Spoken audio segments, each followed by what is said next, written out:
જામનગર ખાતે પીએમ મોદીએ ગજવી જનસભા. ત્રણેય જિલ્લાના લોકસભાના ઉમેદવારોને બહુમતીથી જીતાડવા હાકલ કરી. સભામાં આવતા પહેલા જામનગરના રાજવી જામ સાહેબની મુલાકાત લીધી અને હાલારી પાઘડી પહેરી સીધા સભા સ્થળે પહોંચ્યા હતા. ગુજરાતમાં લોકસભાની સીટ માટે ત્રીજા તબક્કાનું 7 મેના રોજ થવાનું છે. ત્યારે હવે ટૂંક સમય જ બચ્યો છે. ત્યારે ભારતના વડાપ્રધાન નરેન્દ્ર મોદી પણ પ્રચાર અર્થે 2 દિવસ ગુજરાત આવ્યા હતા. ત્યારે બીજા દિવસના પ્રવાસ દરમિયાન તેમણે જામનગર ખાતે જનસભા સંબોધી હતી અને હાલારી પાઘડી પહેરી સીધા મંચ પર પહોંચ્યા હતા, જ્યાં તેમનું ભવ્ય સ્વાગત કરવામાં આવ્યું હતું અને ઉપસ્થિત લોકોએ મોદી મોદીના નારા અને અબ કી બાર ફિર સે મોદી સરકાર તેમજ ભારત માતા કી જય જેવા નારાઓ સાથે તેમને વધાવ્યા હતા. પીએમ મોદીએ ભાષણની શરૂઆત કરતા જ જણાવ્યું હતું કે જામ સાહેબે મને પાઘડી પહેરાવી છે. જામ સાહેબની આ પાઘડી મારા માટે પ્રસાદ છે અને જામ સાહેબ પાઘડી પહેરાવે પછી કંઈ બાકી ન રહે અને તેમનો પ્રેમ મારા માટે ખૂબ મહત્વનો છે. આ ઉપરાંત તેઓએ કોંગ્રેસ પર આકરા પ્રહારો કર્યા હતા.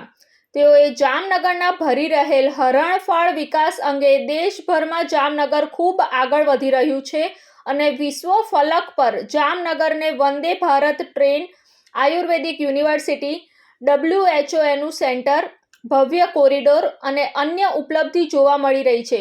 તેઓએ જણાવ્યું હતું કે મારી ઘણી યાદો અહીં જોડાયેલ છે. હું અહીં પ્રચાર નહીં, પ્રેમ માટે આવ્યો છું.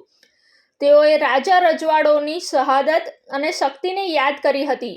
જામનગરના રાજા રણજીતસિંહને યાદ કરતા પોલેન્ડના નાગરિકોને આશરો આપ્યો હતો, જેના પરિણામે આજે પોલેન્ડમાં સત્ર શરૂ થતા પહેલા રાજા રણજીતસિંહને યાદ કરવામાં આવે છે. આ ઉપરાંત મહારાજા રજવાડાઓની ગાથાને રજૂ કરતા વિશ્વનું સૌથી મોટા મ્યુઝિયમનું નિર્માણ પણ કેવડિયા ખાતે કરવામાં આવશે. તેમજ તેઓના કાર્યકાળ દરમિયાન રાષ્ટ્ર માટે કરવામાં આવેલ કાર્યોને પ્રજા સામે મૂક્યા હતા.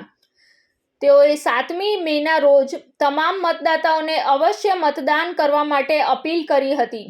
આ કાર્યક્રમમાં રાજ્યના CM ભૂપેન્દ્રભાઈ પટેલ, લોકસભાના ઉમેદવારો પૂનમબેન માડમ, અર્જુન મોઢવાડિયા, મનસુખ માંડવિયા, મંત્રીઓ મુળુભાઈ બેરા, રાઘવજી પટેલ, RC ફળદુ, ધારાસભ્યો રીવાબા જાડેજા, દિવ્યેશ અકબરી, મેઘજીભાઈ ચાવડા, પબુભા માણેક, સાધુ સંતગણો, શહેર પ્રમુખ ડૉક્ટર વિમલભાઈ કગથરા, મેરામણભાઈ ભાટુ, શહેર મેયર વિનોદભાઈ ખીમસુરિયા, જિલ્લાના મહામંત્રીઓ, પદાધિકારીઓ અને મોટી સંખ્યામાં કાર્યકર્તાઓ ઉપસ્થિત રહ્યા હતા.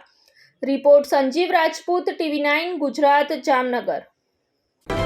જોતા રહો TV9 ગુજરાત, નિર્ભય, નિષ્પક્ષ, નિરંતર.